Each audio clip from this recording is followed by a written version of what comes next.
these from the kitchen if I need to pay somebody back. Forgot my bottle of water. Is the board ready? All right, good. It's 8:10. Sorry, it's 8:10 p.m. on Monday, June 22nd, 2026. I'd like to call to order the Village of Brookfield Committee of the Whole meeting. Mike, we have a roll call for the committee meeting, please. Trustee Ketchmark. Here. Trustee Whitehead. Not present. Trustee Hendricks. Here. Trustee Naramatsu. Here. Trustee Kahuli. Here. Trustee Kaluzny. Here. President Garvey. Here.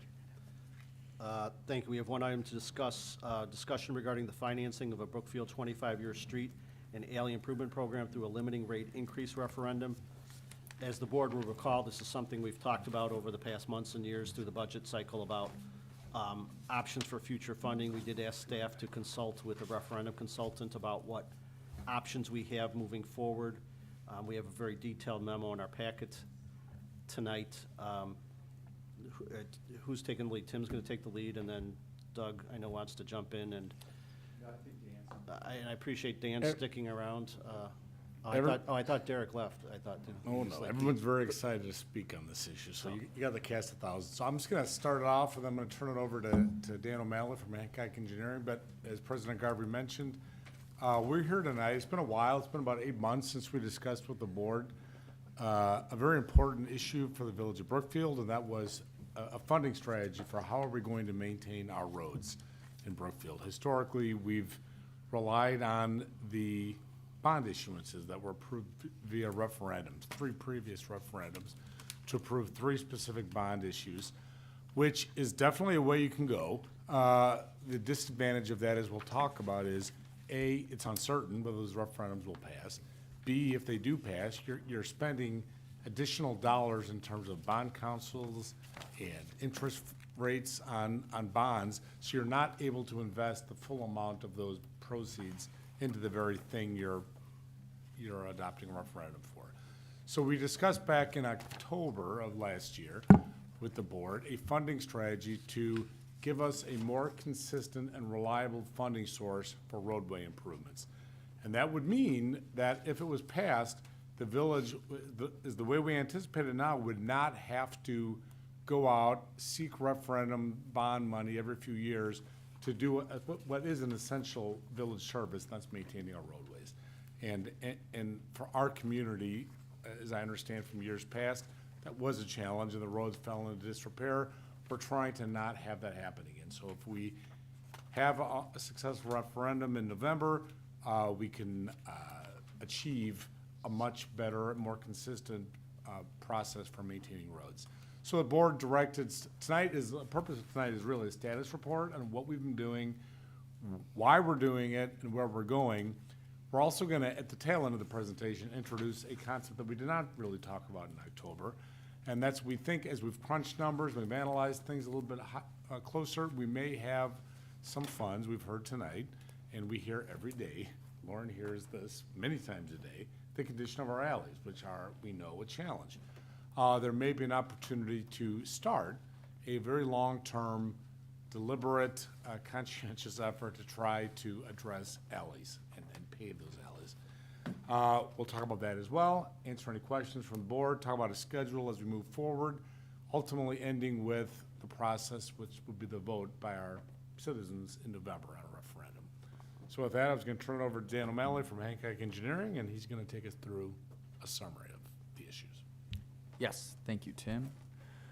So Tim kind of outlined this already, but our goals tonight are to give you an update on the referendum, what's been done since last October when we talked, and then to provide a status on currently how our street improvements program functions. I'm going to try to be very brief with those things. They're both background. You've already heard those.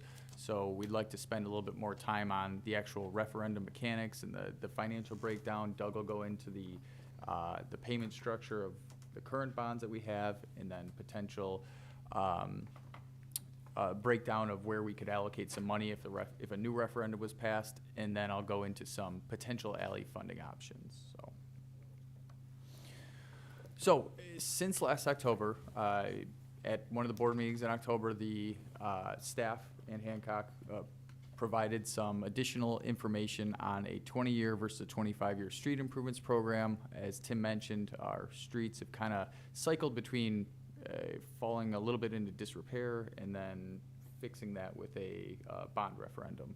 So the board, after that discussion, gave staff the direction to move forward with preparations for a fall 2027 referendum with the idea of funding an ongoing 25-year street improvements program. So since then, staff has worked with multiple consultants to determine the best course of action for coming up with that additional funding to capture the funds to get a 25-year street improvements program. And the consensus was that the best option, as Tim mentioned, was a one-time limiting rate increase.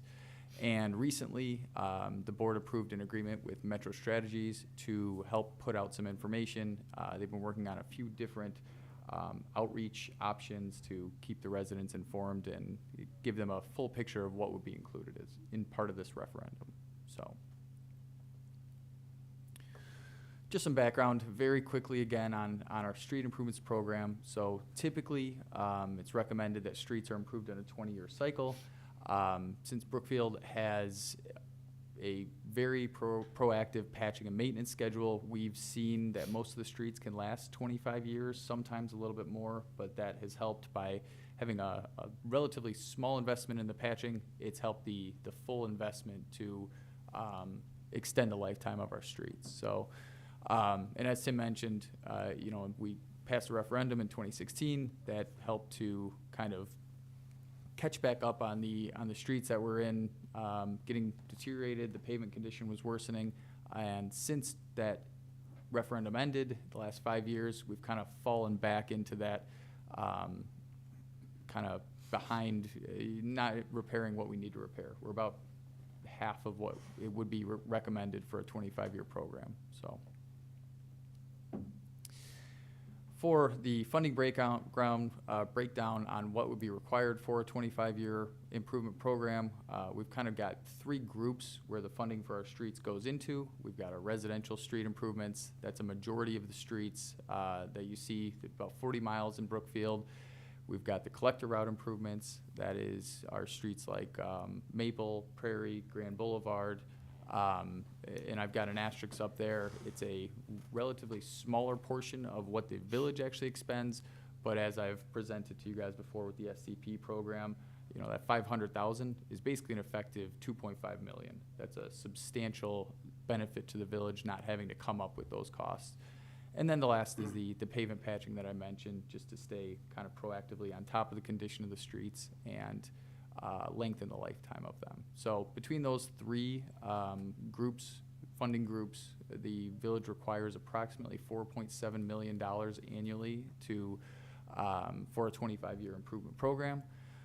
Currently, through general funds, MFT funds, the sewer fund, Brookfield expends approximately 3.5. So as you can see, there's about a $1.2 million deficit to get to that point, that recommended 25-year program. So, and then again, some background. This is the breakdown for the 2016 referendum.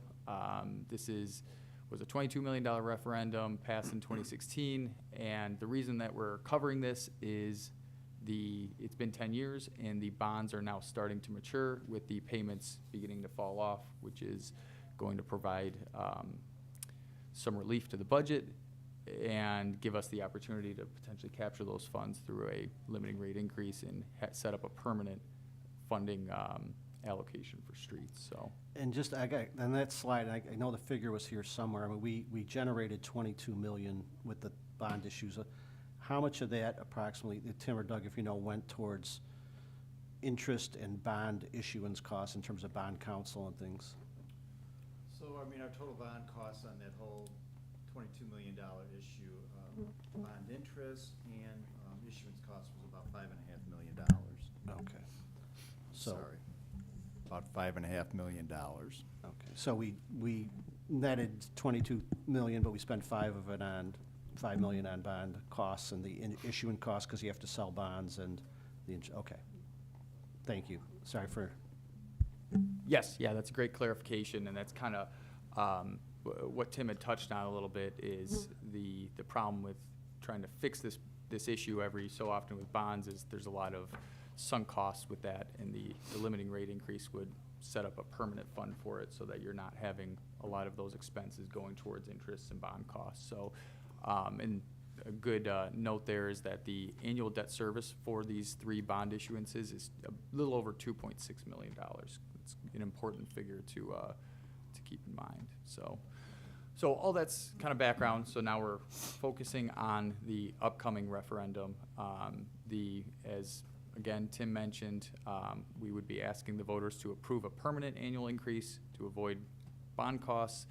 The maximum amount that we could capture through this increase would be $2 million of the 2.6 that's coming off through the referendum. Doug will touch on the details a little bit more, but the idea after discussing with staff would be that the 2 million, 1.2 million of that would be to capture the deficit that I talked about with the roads, and it would allow for approximately 800,000 to be allocated each year in establishing a new alley funding program. So, and again, that's something that we haven't touched on yet. That's something that we're here tonight to seek feedback on and see what the board, how they feel, and answer questions. So I'm going to hand it over to Doug. Thank you, Dan. Maybe you want to ask any is there any questions or, again, it's been a while since the board's seen any of this information, but I know it's a lot. Any questions about the rationale to do what we think we're going to do or any of the details behind that? Questions? I think, I mean, the background that you provided and Dan from the engineering perspective, I mean, maybe after Doug, and the board can jump in at any point, but I know what Doug's going to talk about in terms of the funding mechanism and how it goes. Maybe we'll just open it up to general questions, but by all, as usual, just jump in if there's a question, So Doug? Okay, I'm going to slide all the way to the end of this slide presentation, because really what I'm going to show you is the agency rate report. I showed you this back in October, but this is what the county runs at every year. And I know it's really hard to see this, but it actually kind of will help the understanding of what we're doing here. So because we're under PTEL, we are limited to a specific increase every year for our property taxes. So our PTEL rate right now, it shows on there is 1.9052. The idea is that we want to raise that PTEL rate above and beyond the 5% CPI. And we're actually trying to look for, it's going to end up being about a 20% rate increase. But we can only go up to a certain level because we're held by a rate ceiling on our corporate fund, and that is a point of 4,375, and that would allow us to generate about $2 to $2.3 million annually.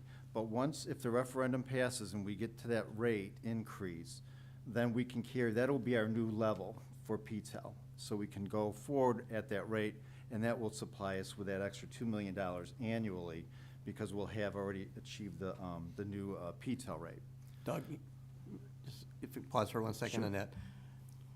We can't see anything that's up there. I know. But, I'm sorry. But, I mean, what you're saying I think is really important, because as we issue the bonds, paying off those bonds does not fit within the PTEL, correct? No, the bonds are on the very bottom there. You can't see them. And I do apologize for this, but the 2 highlighted orange ones on the far left, those are 2 of the 3, and the one in the middle is the 3rd. But here, Doug, so when we pay off the bonds, the money to pay off those bonds doesn't apply to the PTEL. No, it does not. Okay, because I think some people will, well, we're paying off the bonds, just use that same money to issue more bonds or to do whatever. No, we can't do But what that. we're asking for is for the PTEL increase, so we're not having that money that directly goes towards paying off the bonds. Right. So just kind of what we would like to do is to raise the PTEL to incorporate 2 million of those bond issuance costs and maintain the tax rate for individual homeowners, so it won't go up, but also won't go down. So what'll end up happening is you'll see a level tax rate over the next 3 or 4 years, and then we can only raise 2.3 million. The total levy that we're doing right now for all that debt service is 2.7. So we're only raising 2 million. So you're going to see a decrease of about $700,000 once that last bond matures on the 2020 issue. So the idea here is that what we want to do is to raise $2 million annually, but we do not want to affect or increase the tax rate for the homeowner. And by doing it through the limiting rate, we can achieve that goal. So that's kind of what we're looking to do. So later on in this conversation, we'll talk about why, if we can raise, why can't we raise above 2.3? It's because we have a ceiling on our corporate fund, which is where these tax levies would come from. So we're only allowed to go up to 2.3 million at this point in time. And remember, through this whole conversation, these are estimates. I mean, they're close estimates, but they are estimates. So the referendum question is going to say something to the effect of, do you want us to have it won't tell us why we can use what we're going to use the bond proceeds for. It can just say, do you want to increase the limiting rate by 20%? And there's some other issues, but it's got to be very straightforward, but you can't specifically say what you're using those bond proceeds for. And that's where the education has to come into play, because we need to inform the residents that their tax rate they're currently paying will not increase. And that's the most important thing that we're trying to do here, besides raise the $2 million for a continued 25-year road program. Doug, I know this has been ongoing work and stuff, but if you email that to the board members, they'll be able to see it. Yeah, I will do fully. that. But I understand the information on there, but it'll be helpful to have it in a form where we can peruse it more detail. Yeah, and then you can ask me questions too. So that is how we're going to, through the referendum process, work with a limiting rate to raise, hopefully to raise $2 million annually. So if the referendum passes, what we would do is we would increase our corporate tax rate, raise that $2 million, but in the meantime, while we're still paying off the bonds, we would abate a portion of that bond principal and interest in order to keep the tax rate the same or at a level playing field for the residents. So the money will come in, we'll get the $2 million, but a portion of that $2 million will be used to pay off the abated portion of the debt service. So for the first 6 years or whatever, from 2026 to 2030, this is 4 years, the bond proceeds, we won't be able to collect all $2 million because a portion of those are going to go to pay off a portion of the debt. So in this schedule here, thank you, this shows us what we can, what we will achieve or what we can raise through the referendum for the first 3 or 4 years until we hit that $2 million. So the first year of the referendum, if it passes, we would get $1 million for the road program. The second year, we would get $1 million, and then it would jump up to 1.9 million, and then we would get the full $2 million. So again, this, President Garver, to your point, that table on the right, hopefully you can see that. That is the actual debt service cost that we pay through the tax levy every year. So in 2027, we would have spent, if the bond was not paid off, we would have spent $1,054,000. If this referendum passes, that's $1,054,000 that we will not have to spend on a bond because we're not replacing it with a new bond. If the referendum passes, we will take that money, put it in a segregated account, and start accumulating the money that we're going to be using. Ultimately, and as you see, 2028, 2029, 2030, we'll keep accumulating that money until finally at 2030 onward, we will always, if the referendum passes, we will have $2 million in tax revenue that we would have spent on bonds, but those bonds are done. So that's money that we can then funnel towards not issuing new bonds, but developing a road program that's going to, and perhaps an LE program that will use that money to do it, and we'll just do it into perpetuity. Thank you. That makes sense. Yeah. Thank you for explaining it multiple ways. Doug went off. Tim's much better. Doug went off script. I'm not sure why he did that, but we practiced this. He went. I don't know what he went to the end for. I just thought it was important to describe why we were only going to be raising about $3 million when we're actually abating, or when we're actually paying bonds for 2.7. That makes sense. I just Thank wanted you. them to understand why we weren't going for the full amount. Interesting. Okay. How does the limiting rate increase, is that the right way to say it, impact future ability to use bonds for future projects? So it that make won't sense? really affect that because the debt, you're talking about what our debt service limit's gonna be Right. for the village, right? Mhm. So right now, once all of these bonds are off, GO bonds are the only bonds that apply to the debt limiting rate. So once those are off, we're actually basically down to zero again on that because the GO bonds are off. Those are, General obligation. yeah, general obligation bonds, right. So if it's supported through tax levy, then that's what applies towards it. Is that right, Adam? Pretty much?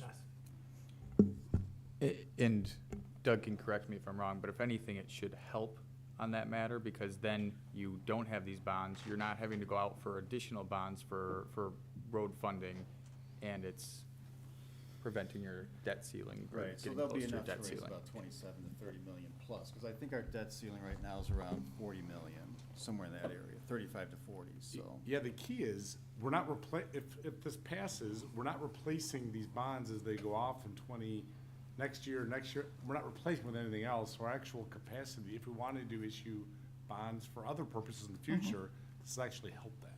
Great. And is the limiting tax then permanent?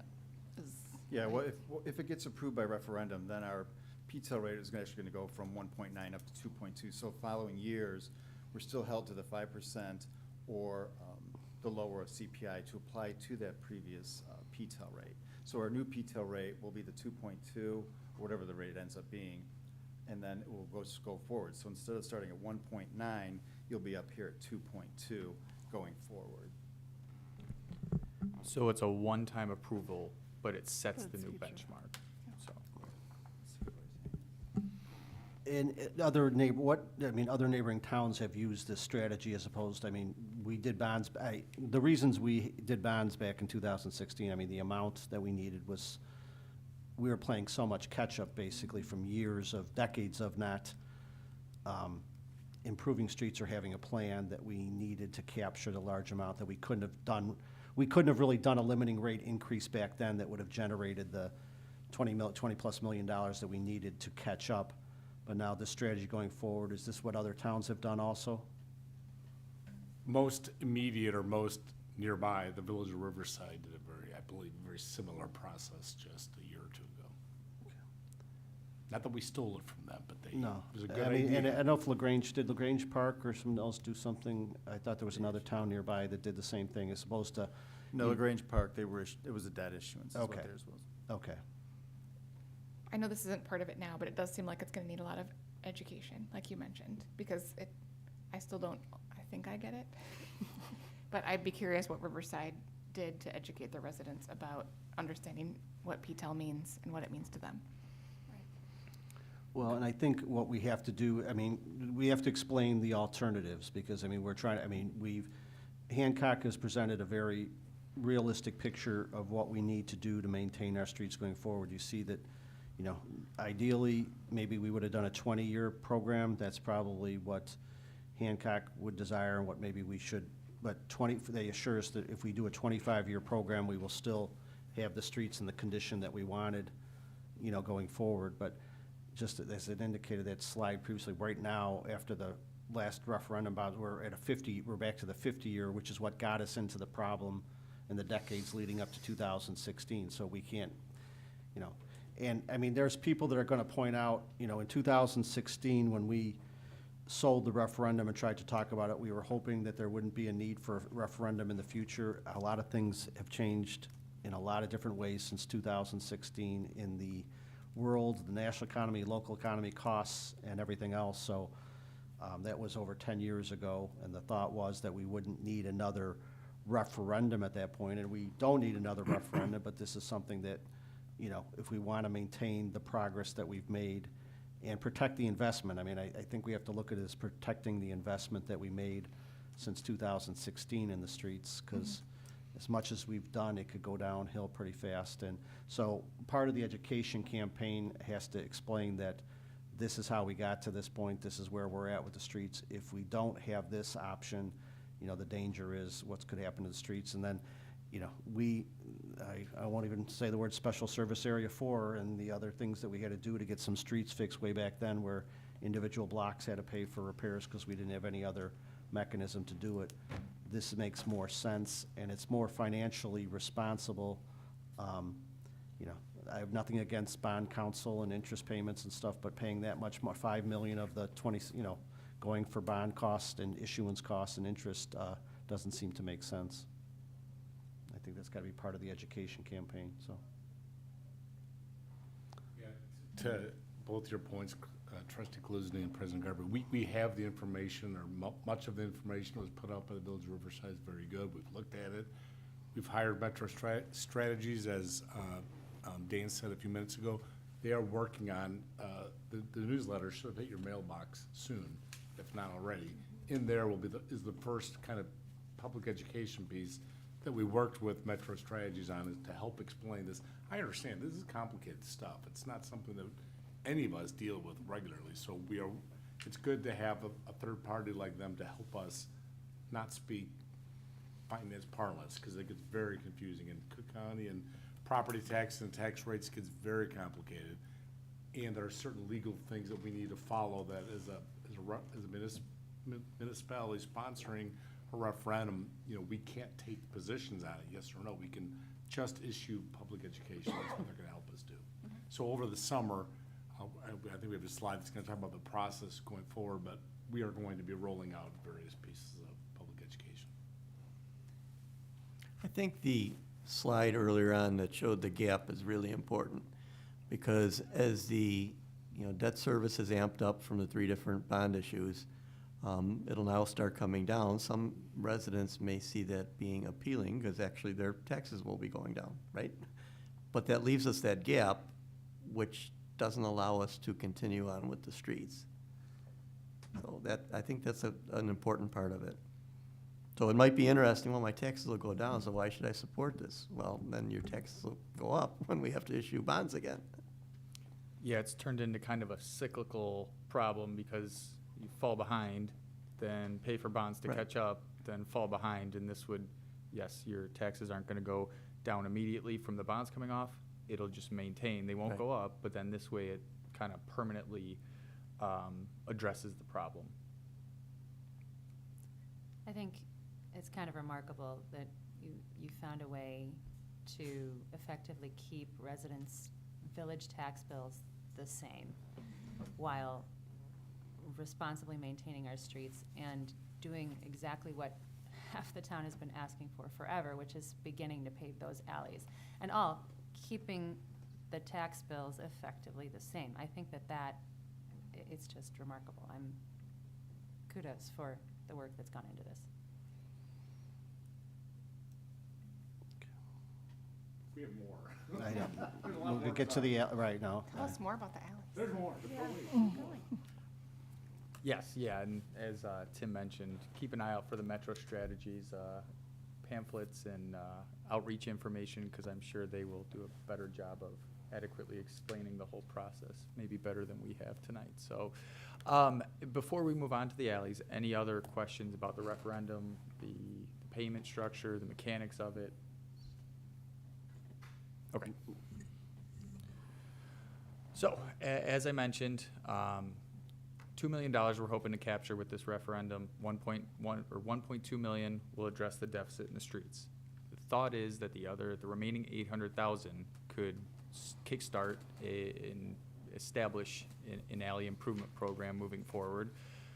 First, some background, just to kind of get an idea of the magnitude of the issue that is the alleys that need improvement. So there are about 210 sections of stone or asphalt alley within the village of Brookfield that need improvement. As we've heard multiple times tonight, it's the leading issue right now. It's the most complaints that staff receives on a daily basis.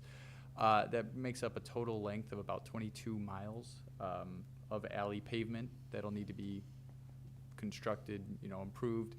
And the proposed improvements that we would move forward with as part of this initiative would be green alley construction. We've started them. I'm sure you've seen the permeable paver alleys. They have the aggregate volumes, the stormwater storage volumes beneath them. They provide two main benefits. The first is that they store a lot of the runoff. It's about 3 inches of runoff for the tributary area to those alleys. This is a huge benefit because it allows the combined sewer system that's already undersized to not take on that runoff. So it prevents, doesn't prevent basement backups, but it reduces that, and it reduces street flooding by storing it in the alley right of way. And then the second is it provides more ability to go after and leverage other funding, which we've tried to do as much as possible with a lot of these capital improvements programs. There's a lot of MWRD funding. There's other programs. Staff's already talked about applying whenever there's legislature initiatives that come around for trying to lower the total cost of this issue and ideally lower the term that it takes to make these improvements. So I also included the total estimated cost, $114 million. It's a big undertaking, and it's not going to happen in a year, but that's what we're trying to get something started and get the problem addressed. So we've got a couple of options to review tonight. This isn't exhaustive, but this is kind of a good start. It outlines well, if we get this referendum funding and we just use that towards alleys, how long is it going to take? And if there's a resident cost share component, what does that look like as well? The main point that I want to address here is that, yes, I mentioned $114 million. That's just the raw cost for designing, constructing, everything that's associated with improving these alleys. What we typically will do when there's a resident cost share is the special assessment process. There are some additional costs that are involved with that. That's where you'll see if there's a resident cost share, that number increases to $133 million. It's to take those costs into account. So there will be kind of 2 separate scenarios and 2 separate costs that are involved with each scenario. So. And then just for some context for the alley improvements that the village has gone into in the past, there has been it hasn't just been residents have picked up the full construction cost, but the village has picked up the engineering and the legal fees, which is approximately 20% of the total cost. So there is a history of cost share with some of these previous improvements. So the first option would be if the alley program was just fully funded through the referendum, there was no resident cost share involved. That would be total cost, as we mentioned, $114 million. We have put together some annual budget costs here. These are things that, it's pretty conservative. It's things that we feel very confident that we can obtain, and it's not by any means, we would look for additional funding sources, but to give you a realistic picture of what it would look like, we've got the $800,000 that we mentioned for the as part of the limiting rate increase. We've got about $100,000 that you could reliably account for with TIF funding, and then the MWD-GI funding of $250,000. We've already been contacted, multiple times by the MWD asking, hey, you guys have a lot of alleys. Why do you guys not apply for this every single year? And just with the big problem that it was and not having a reliable path forward, that's why we weren't able to. But there is a lot of money and a lot of opportunity in that grant. So I think we could reliably look for funding every other year if we were to apply. So what that comes down to is about $1.15 million annually to go towards alleys, with it being $114 million. It's about a 99-year program. It's a long term. It's like I said, it's not a short-term problem, but just to give you some context and some background. The other thing I do want to touch on at the bottom there is that Doug kind of went into the levy cap that we'd be at, that why we can only take on right now the $2 million of the 2.6 from the bonds that are falling off. We have discussed there is a road and bridge levy that's currently not used by the Village of Brookfield. One opportunity would be to, in a future referendum, if that were approved, to use that fund, you could capture an additional $500,000. If that was applied towards the alleys, so instead of 1.15, it was 1.65, that decreases the term of the improvements down from a 99-year program to a 69-year program. So, as I mentioned, there's some options that we're looking into to try to cut this down. Before you leave the slide, I want to say a couple other things. I know it's scary and crazy, a 100-year program, we get that, and we've talked about this a lot. Those three funding sources that Dan just talked about, those are we're pretty confident we can get those every year. There would be other sources that we would look for. And right now, we don't have an alley paving program. Our program is residents, and we've had, not in the last 5 or 6 years, but we used to have, when costs were a little bit lower, residents would come to us and say, we want to pave our alley. As Dan said, the village will handle the engineering and the legal work for it, but you're paying for all of it. Well, that's not really happening much anymore, so, because costs have gone up. So these three funding sources are what we're pretty confident we know we can get. If we do this, we will now we'll develop an alley program. And much like we've done with the village board said, let's have a lead service replacement program. What do we do then? We go out, we find, in that case, we found IEPA no interest loan funding for it because we have a program. We try to attack this in the same way, saying, we now have an alley paving program. As President Garvey knows, we get calls every year from our U.S. Reps, from our state reps.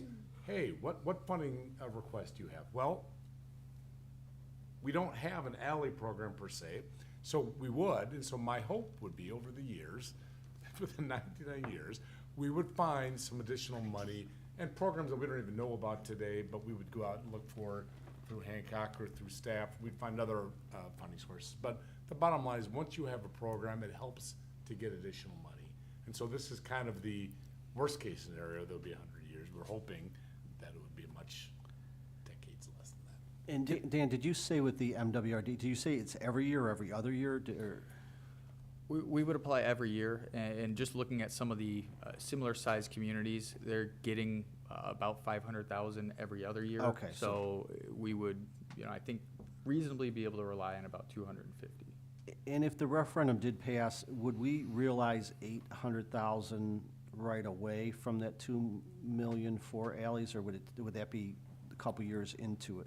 Yeah, that's a good question, and that would be part of the discussion. So as Doug kind of showed with this program, yeah, we're not going to have the 2 million the first year. We're going to need to pay off some of the bonds. Whatever that remainder is that we would have, that'll be a discussion. How does that get allocated? Can we go a couple more years of light street programs and really start this alley program and get some momentum going? Or do we need to focus it on the streets? I think that would probably be a yearly conversation until we have the 2 million. And then it would be, yes, that was what the kind of the established breakdown was, so. I mean, would you do a rating of, like you do with streets, of like worst alleys? And then, like, I guess as a resident, I would want to know, is mine in the 99th year? Or, year one? And so would it be a similar situation where we'd be rating them like we rate roads and then figuring out how to prioritize them that way? Yes, it would probably be, I guess it'll kind of depend a little bit on the funding mechanism, because again, if there's a resident cost share, then that might be something where, if we put it out for, okay, you can put a petition in if you're on board right away to get your alley done. Maybe those residents go to the top and they've already expressed support for it before, because you don't want to just leverage a special assessment to someone who's, maybe not as much of a proponent before a group or a resident alley that, they've already, submitted petitions and are fully on board. But that would be part of the discussion. And then, as you mentioned, doing an alley survey would probably be, something that would happen right before the program starts, to get a better idea of, yes, we know what the material of all the alleys is in the village, but what's the condition? Are there any that DPW just consistently gets complaints on, or do we have bigger flooding issues here or there?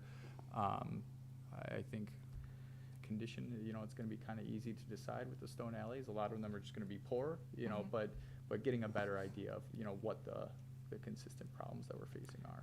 And is there any, how much does an alley cost, roughly, to, like, one alley? So typically, what we've estimated and put out when we get petitions, it's about $20,000 for a 50-foot lot. To give some perspective, kind of a typical lot is about $20,000. That includes the full special assessment cost. I'm just thinking for like how many, under the best-case scenario in a block. particular year of funding, how many alleys Sure. might we be able to do in 1 year?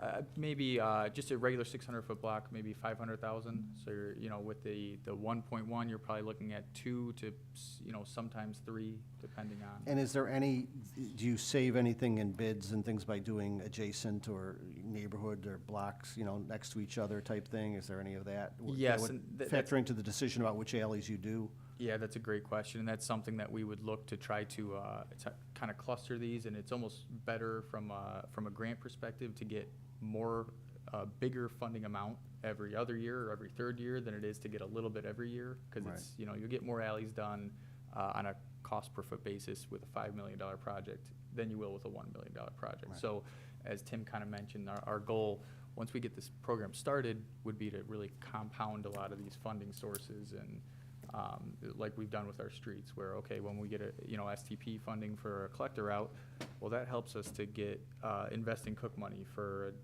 the design for it, because we've already got funding allocated elsewhere. So that would be the goal with the alleys, which we're not accounting for in these estimates, but we believe we'd be able to start taking advantage of. Does the TIF funding portion of this apply only to commercial alleys within the TIF districts? Do we have that many alleys within the TIF districts where we can take advantage of this for many years? It wouldn't necessarily be for the whole length of the project. That's why I think when we were doing our estimate, we estimated over the course of the 114 million that we could reasonably account for about $10 million in TIF funding. So that's just broken down on an annual basis. Obviously, when we're doing residential alleys on a given year, there won't be any TIF funding, but when you're doing all the alleys along Ogden, which is a substantial amount, that's when that would add up, and you'd have a lot more than 100,000. So it was kind of just broken out on a full improvement view. Well, I think for all of the reasons that you mentioned, that it makes us more eligible for grant funding if you have a program versus not having anything. So without having to, have a new referendum for alleys, but figure out a program that works, at least in the near term, this seems great, with the potential, if people want it done faster, that might need a referendum or something else in the future, including the one that you mentioned, for just streets and alleys. But I think it's great to start getting it going. And it's real obvious, the 99-year, 100-year program sounds somewhat absurd, but it's like, if we do nothing, or this board does nothing, some future board's gonna, we used to throw out a figure, and I believe it was a legitimate figure that we thought we had. I used to tell people, well, we can't pave the alleys because we don't have the 30 to 40 million that we needed. And I've been around for a long time, so that figure might have actually been right at some point, but now it's 114 million. And if we wait another 10 years, it's gonna be higher than that. So it's starting it, and incrementally there will be reduced public works costs and time and materials into maintaining alleys. It'll increase property values. It will, I'm sure there's some public safety, health component of not having the dust and everything from alleys and damage to cars and things like this. So I think this board has always kind of been forward-thinking, and, we've tackled things as they've come along. We've been an example about how to do lead service and everything else like this. I think it's, something we should talk about, at least starting the process on this moving forward, so. And just to echo that sentiment, we understand the absurdity of a 100-year program, but we got to start somewhere. And if we don't start somewhere, we're never going to get there. And if 100 years ago, people were sitting up at your seats, we would have been done by now. So you got to start. And if you don't start, you're never going to finish. And things will come to us. Opportunities, I think, if we do this, will come to us that we can't even fathom right now, that we'll then shove right into the program and try to speed that process up a little bit. And can I ask, what's the lifetime on these alleys? Yeah, that's a good question. Typically, for a concrete alley, I think you would likely see throwing something out probably 60 years. A green alley, we'd have to incorporate that. We'd have to do a little bit more due diligence on that. So I don't want to necessarily commit to something there, but the idea is that we would hope to, make these, long-term improvements. I understand that, the program length is, kind of lines up with the length of the alleys, so that's why we're trying to do what we can to decrease that term, but, that's why we wouldn't consider like asphalt. Asphalt, some of the worst Sure, alleys in the right. village are the alleys that were, resurfaced, and the stone's in better shape, because at least you can regrade the stone. The asphalt starts to tear apart, and you're in the same situation 20 years later. So that's something that we would keep in mind, is to try to make long-term improvements. Yeah, I mean, we do have to consider that we are gonna have to repave them or maintain them, and that, I mean, there are costs there, but I think that you're absolutely right. If we don't start somewhere, we get nowhere. I had one question about the limiting increase.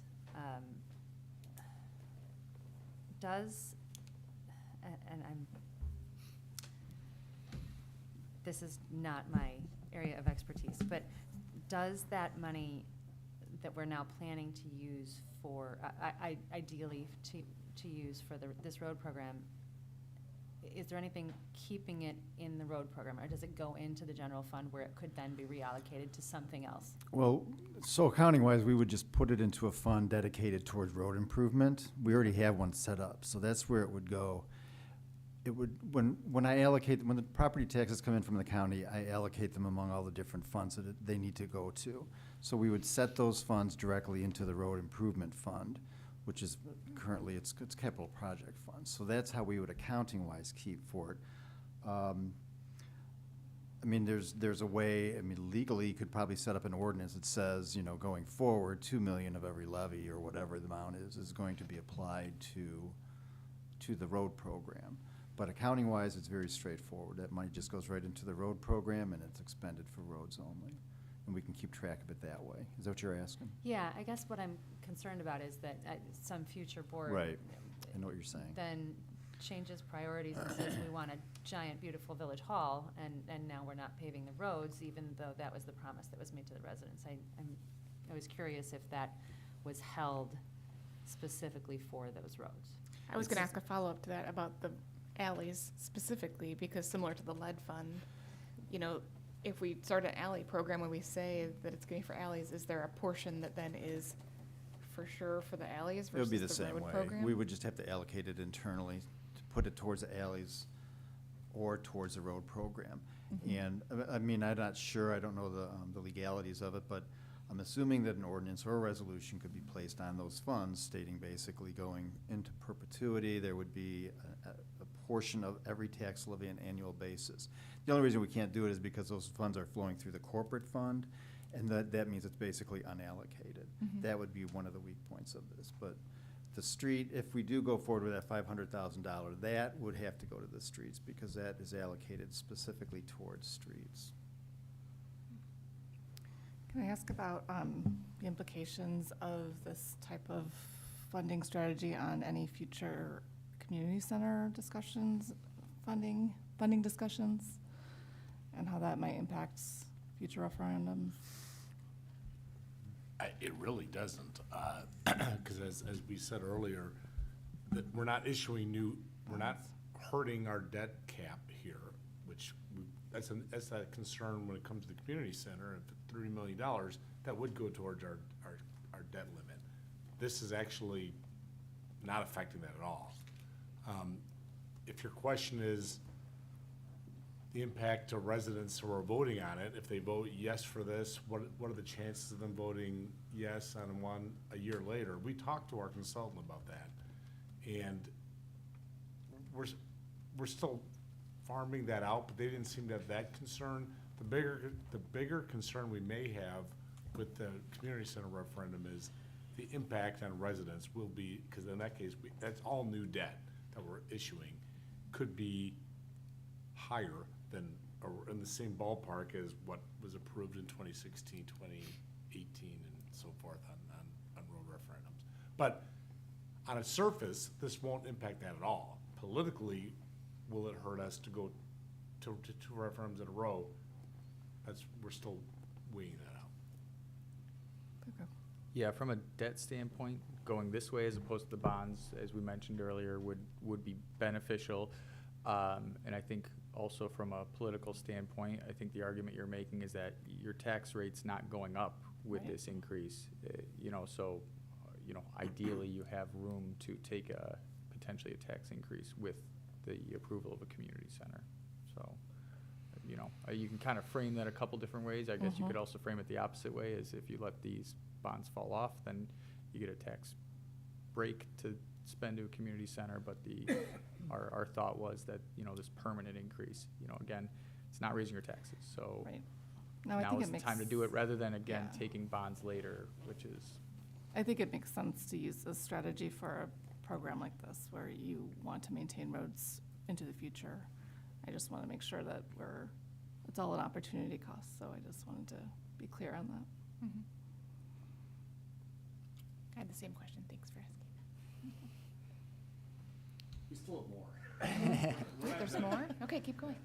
Option one. yeah, so as I left off, this is if just the referendum is going to fund these alley improvements, obviously long-term, but this would not have any resident share.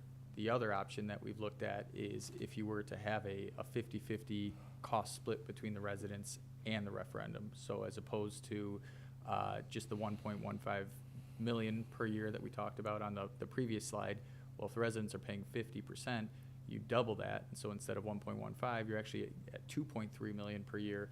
And that even with the additional total costs, as I've mentioned, going from 114 million to 133 because of the special assessment, it lowers your term from 99 years to 58 years.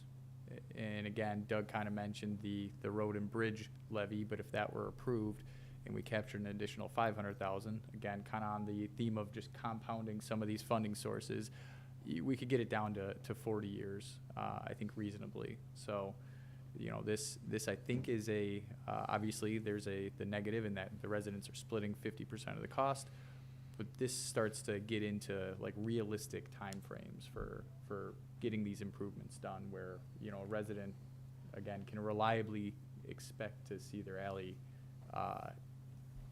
improved in not 100 years.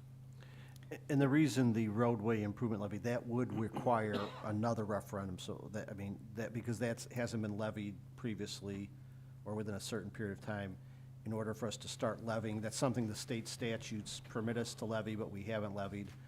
If we did levy, it would have to get voter approval to start levying it.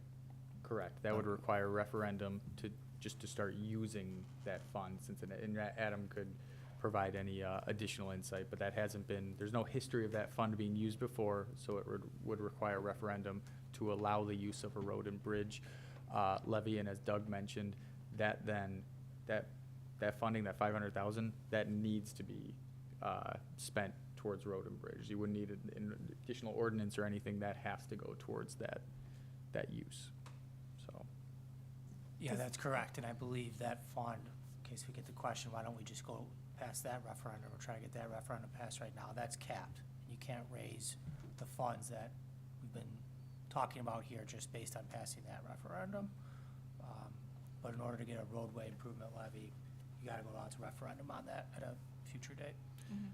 The other thing that we discussed is kind of, as Adam was mentioning, would there be any other negative towards trying to get that done now? And what the consultant Metro Strategies and others have said is it would require two different questions, and that's very unlikely to pass a referendum, is when you go from one question to two. So the idea would be that, yes, that's probably a great option for funding these programs, but you would do it in the next year, 2 years, 3 years before the remaining general obligation bonds fall off. So again, we're still under that $2.6 million total, so your tax rate is not going up. And that would still be the argument for why residents should approve it. Can you explain the share? So would it have to, would would this be voluntary, or is it somehow not voluntary for the referendum Right. passes? Like, would it work like it does now? Yeah. And that's where, and Tim can touch on it more, that's where the discussion, gets a little more difficult with, Yeah, we haven't fully vetted this out yet, but I think what we were thinking is kind of what we do now is right now it's 100% resident paid. So we wait for a block to come forward, say they want to do it. Our thought, perhaps, if we do this, as Dan said, the attractiveness of the village is our funding, our implementation, full implementation of paving all alleys goes down to 58 years.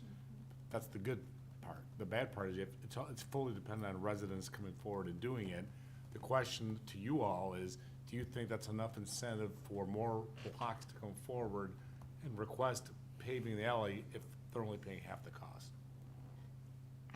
I mean, right now, that's where it fails, right? When they get the, They're paying 100% of the cost now. sure, And but that, it'd be yes, like, what's the average, I think you said, 20,000, so $20,000. would be 10 10 over instead. 10 years. yes, and it's like, if over 50% of the residents decide that they want it, then everyone has to pay it, correct? Is that Yes. how it works? And then everyone really likes that? Nobody. Well, that's, Sure. that's our policy. It's not a statute or a law. We've used that policy in the past, the 50% as a guideline used by the village. I mean, it's my understanding we could oppose the special assessment without 50% of the residents approving it, just we've never done it that way. Got it. Okay. Thank you, that's what I wanted to say. Yeah, that's the next step, and on the timing of this isn't, the referendum has to go out in August? It's like middle of August, but July is our last board meeting, so the board will approve this referendum. Yeah, the question. You don't have to have the alley's not part of the question, but you're gonna put some educational pieces out, and I think you're gonna wanna address what sort of alley programs. So we have a little time. We don't have, by one of your next educational pieces, you'll wanna put out what you're proposing to do with the alleys. Dan mentioned the shared cost will allow you to get them done much quicker. There's a little bit of a basis. It hasn't been 50-50, it's been 20-80. Those are the pros. The downside is there's a shared cost for that. But I think I don't think we're ready to make that decision tonight, but I think maybe next meeting we come back, we work with staff, and we can come back with some proposed alley approaches for you. And I think a big one, if maybe the board has a sense, is would we look at it as just open it up for petitions and go first come, first served? What if we don't get a lot? Are we willing to proactively go and you can do a special assessment without them asking for it? Maybe you'd want to look at commercial areas only if you did that, if you couldn't get the residential. I personally think you're going to get a lot of residential when you take it from the 20 grand cost down to 10. It's 10 grand over 10 years, 1,000 a year. There's some interest on it. I think we had 6 to 8 petitions in the last 6 years.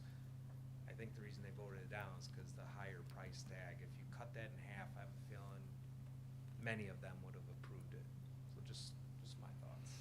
I think that makes a lot of sense. I think, the village paid 100% for lead service line replacement. I think, that's a health issue in this case. I like the idea of splitting the share, doing a share. But I have a paved alley, so I don't have a skin in the game. So the 50-50 cost split is just for for all residents? Like, are we splitting this across the board then, or it's only for the people that want it, right? Is what you're saying? Well, would Okay. the 50% coming from the village would be part of the program, right? So part of the village would be, But the alleys we would do at 50-50 would be at the request of a block Only that after comes we forward. post, right? The Oh, 50 instead village of deciding portion the worst ones first. is paid Right. for by everyone as so- part of the limiting rate increase. right. And the 50% from the property owner Property share owners. would be paid for the property owners that are getting the improvement. I mean, you could still only do so many a year, so you'd have to have something like the first 5 petitioners or first 3 of this year. That would be our hope, is that we have so many that line Right. up that I we just- have I guess to, I'm we have just- to, I think put those are them the in questions order. people ask, is like, Yes. if that's the way we went, like, how do you get in line first? Like, do all of your neighbors have to say yes the quickest? Or I think we'd have to explain how that would work. Yeah, and that's where the discussions come in, and is it, first come, first served? Is it, based on condition from an alley survey? Are there any other extenuating factors that, would have to be considered? If one's partially commercial, does that change anything? That's where the whole program would need to get fleshed out. I I mean, mean, I this agree. 50/50 thing might help too with prioritizing. Sure. And I agree that it's not a health issue, it's a convenience, not convenience, but it is a amenity, yeah. Mhm. And there's people that have paid already, so I think for those that have already gone through the process over the years and have paid that over 10 years, that this might be a more fair way to approach those that have already been doing it, or already had done it. And then as Mike and as Derek kind of mentioned, there is, if you get to the end of the line and you've got more left over, that's when you have a discussion and, do you enact the special assessment? Typically Brookfield's policy is that it gets voted on, or kind of where do you go from there? Or do you, if no one's interested, do you just take that 800,000 and put it towards, other capital improvements? So that's kind of the discussion that hopefully doesn't happen for a very long time because everyone wants their alley improved, but a consideration. Yeah, I mean, I do have some equity concerns over it of like the people that can afford to do it or get theirs done first versus the ones that are the most bad, not getting them done more quickly. So I'd love to figure out a way to combination those things of assessing, identifying what are the worst ones and then talking to folks about. The worst Sure. ones are tough on stone alleys, because every time you grade them, they become much better than they were before you graded them. Dan's right, though, there are probably some number, 10% or 20, that are just constant drainage concerns.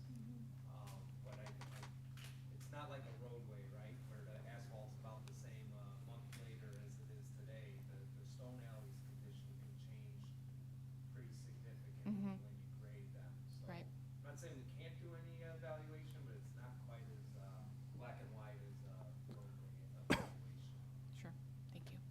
Obviously, we're on a time frame for the referendum question and language, and is this decision point on what we would do, or, are we gonna have to come up with an alley program by the time we get the referendum question? No, that's a good question, Mike. Again, I think Dan said, the referendum question that we're gonna come to you in a month or so, it's not gonna list an alley program. But if we're gonna do an alley program, we would include that in our public education. No, I don't think we'd have the details of how the program would work specifically, but we could say, these are the principal components of what an alley program could be, that we would fund it through this money that we would get through a referendum. Okay. And if, I mean, we could put that out as I don't know how you'd educate on like, it's either the 99 years or this many years of how fast it can get done.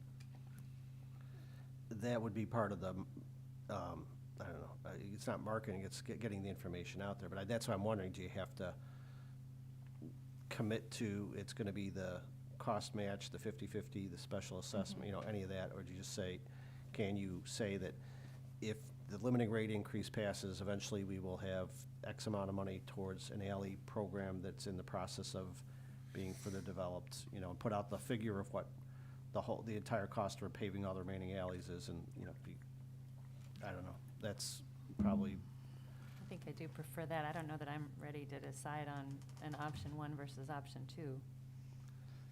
But I'm sure the referendum consultant would prefer, like, for selling it, that we would have a specific, but I agree with you, I don't know that we can, reach a decision on that point, so I don't know. And I think the goal is to just get as much information out there and be as transparent as possible.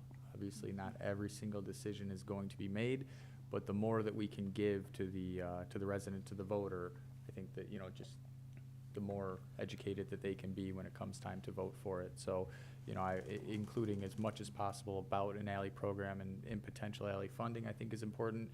I would even include the possibility of a future referendum for the road and bridge fund as an additional source, because if you're already thinking about potentially coming with another referendum next year, let's say, you know, if I'm a voter, I want to know as much as possible just to be able to educatedly look at the situation. So, not a really great answer because it's not giving you a definitive, you know, I don't think you necessarily need to have it completely fleshed out.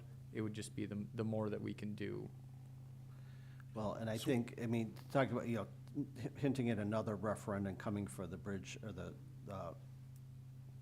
what the terminology is for the road and bridge program. I mean, this board has made it clear that there's a desire, and we did a feasibility study for a recreation center which would require a referendum. I mean, that may be another referendum that is needed, and where that would fall in line with the additional $500,000 for the street levy. I mean, that's something the board's gonna have to decide. And you don't have, like Trustee Hendricks said, but we're not looking to say, all right, option 1 or option 2 tonight, but perhaps in 2 weeks, we can come back at a committee of the whole. You guys can ponder, think about it, and whatever you want to do with it, we can come back in a couple of weeks. And again, we're not gonna develop exactly what the program would be, but we would like to get Metro Strategies involved in starting to just indicate that an alley program, if you choose option 1 or 2, this is gonna be coming then. And we'll start educating the public about that. Tim, I think we'll come back in a couple of weeks with the educational timeframe from Metro Strategies. And I think that'll help the board understand when they might want to share some of this information. That'll set some deadlines for these decisions. Because none of this is gonna affect the language that's on the ballot. None of this is gonna be mentioned on the ballot. It's all goes to the education, so that does give us some more time. So, the ballot question will be what the ballot question is. It's just, this gets into the education part of it, so. Can I just clarify one last thing? So the village's share of the half would be paid by everybody in the village, right? And then the other half. So for half of it, the burden is borne by everyone. Correct, yeah, Okay. that'd be where that 800,000 comes from of that yearly, Right. that $2 million increase. Okay, thank you. Yes. Yes, and again, as kind of a reminder, this wasn't something that was discussed last October. This is kind of a new discussion. This is a new kind of component of this referendum. So we weren't really coming in looking for a definitive answer. It was to provide some information, provide some background with the idea that the more that we can decide and, again, educate the public on the better, so that they're informed on what the referendum is for. So, any other alley questions? There's not a whole lot left. It was kind of just a next step so that we can conclude and you guys kind of know the path forward. So, staff will continue to keep working with Metro Strategies. As I mentioned, they're putting a couple different outreach communications, together so that those can be sent out, and they'll continue to help with the ballot language. As it was mentioned previously, the deadline to approve the ballot question is August. Typically, the first meeting in August is canceled. So our deadline would be approval is needed by the July 27th board meeting for inclusion on the November ballot. And then the board will need to keep continuing to discuss if and how alley improvements will be funded, and some of the other issues. Do we want to even consider the communication on the road and bridge levy? What impact does this have on the long-term picture? So, any other questions? Okay. That's it? That's it? That is it. Thank you. It's a lot of information. It's a product of a lot of work over a lot of months and planning and stuff, so thank you. Okay, that was the only item we had up for discussion. Once again, I'm going to open up to public comment. Any public comment on this side? Any public comment on this side? Hearing no public comment. Is there a need for executive session, Tim? Nope. Okay, no executive session. So at 9:19, I'd entertain a motion to adjourn the committee of the whole meeting. So moved. Second. Motion was made by trustee Kaluzny, second by trustee Gahuli. Roll call, please. Trustee Ketchmark. Aye. Trustee Hendricks.